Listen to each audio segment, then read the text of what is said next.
قربانی ہم اللہ تعالیٰ کی رضا کے لیے کرتے ہیں اور یقیناً اللہ تعالیٰ کی رضا ہی کے لیے کرتے ہیں، لیکن قربانی کرنے کے بعد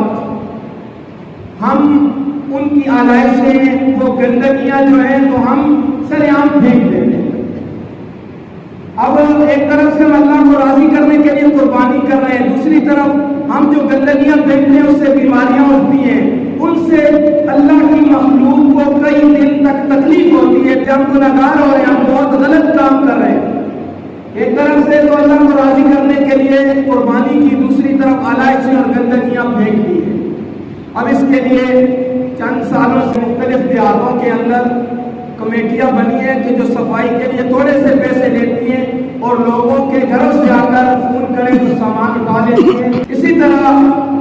اب تو حکومت پنجاب کی طرف سے بھی یہ سسٹم ہے، RMWC کے نام سے جو ادارہ ہے وہ مختلف جگہوں میں صفائی کا کام بھی کر رہا ہے اور انہوں نے بکس رکھی ہوئی ہے گندگی کے لیے۔